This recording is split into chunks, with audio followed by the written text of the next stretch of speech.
पहले के ज़माने की कई बातें ऐसी हैं जो लोगों को आज तक समझ में नहीं आती। आज हम आपको ऐसे ऋषि के बारे में बताएंगे जिनके बारे में कहा जाता है कि उन्होंने अपनी ही बेटी से शादी की थी। पुराणों में ऐसा कहा जाता है कि देवताओं की रक्षा के लिए 7 समुद्र पीने वाले ऋषि अगस्त्य ने अपनी ही बेटी से शादी की थी। पर आखिर ऐसा क्या हुआ था जो उन्हें अपनी ही बेटी से शादी करनी पड़ी थी? वीडियो में आगे बढ़ने से पहले अगर आप चैनल पर नए हैं तो उसको सब्सक्राइब कर लें और बेल आइकन को प्रेस करना ना भूलें। महर्षि अगस्त्य की गणना सप्त ऋषियों में की जाती है।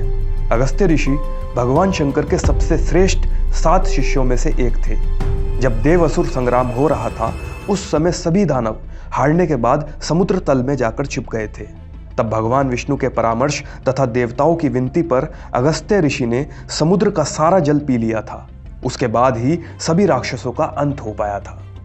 एक दिन ऋषि अगस्त्य ने अपने तपोबल से सर्वगुण संपन्न नवजात कन्या का निर्माण किया।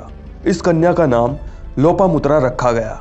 लेकिन जब उन्हें यह पता चला कि विदर्भ का राजा संतान प्राप्ति के लिए तप कर रहा है तो उन्होंने अपनी ही बेटी को उसे गोद दे दिया।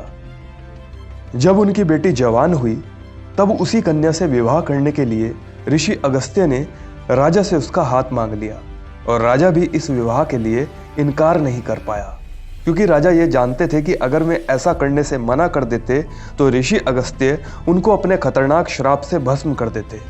इसलिए राजा ने ऋषि अगस्त्य से इनकार नहीं किया था। फिर ऋषि अगस्त्य ने लोपामुद्रा, जो उनकी बेटी ही थी, उसकी पूर्ण सहमति से शादी के बाद 2 संतानों को जन्म दिया था। दरअसल एक बार ऋषि अगस्त्य स्वर्गलोक में जा रहे थे।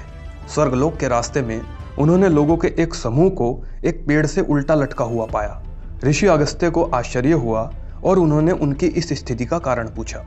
लोगों ने उत्तर दिया कि वे उनके पूर्वज थे और वे अविवाहित और निसंतान थे।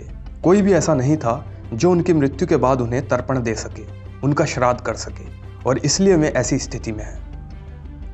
महाभारत की कथा के अनुसार अगस्त्य मुनि को अपने पितरों की मुक्ति के लिए विवाह करने की इच्छा हुई और अपने योग्य कोई कन्या न मिलने पर उन्होंने विभिन्न जंतुओं के अंश लेकर एक कन्या की रचना की थी और उसे संतान प्राप्ति के लिए बेचैन एक राजा को गोद दे दिया था। वही लोपामुद्रा थी। लोपामुद्रा के युवा होने पर अगस्त्य ऋषि ने उससे विवाह करने की इच्छा प्रकट की। लिहाजा जब उन्होंने ऋषि अगस्त्य से शादी करना स्वीकार किया, उससे लोगों को हैरानी भी हुई कि ऐसी रूपवती और राजसी कन्या क्यों किसी ऋषि से शादी कर रही है। एक राजकुमारी होने के बावजूद लोपामुद्रा ने अपनी सभी सुख सुविधाओं को त्याग दिया था और ऋषि अगस्त्य का विधिवत पालन किया। एक ऋषि होने के नाते ऋषि अगस्त्य ने एक पारिवारिक व्यक्ति होने और अपने पूर्वजों के प्रति अपने कर्तव्यों को पूरा करने के अपने कर्तव्य का विधिवत पालन किया। रामायण और महाभारत में संत अगस्त्य मुनि का उल्लेख मिलता है। वो प्रसिद्ध सप्त ऋषियों में एक और प्रसिद्ध 18 सिद्धों में एक हैं। ऐसा माना जाता है कि वो 5000 से भी अधिक वर्षों तक जीवित रहे। तो ये थी ऋषि अगस्त्य के जीवन से जुड़ी हुई जानकारी। आज की वीडियो में बस इतना ही। अगर आपको ये वीडियो पसंद आई हो तो उसको लाइक करें और ज़्यादा से ज़्यादा शेयर करें।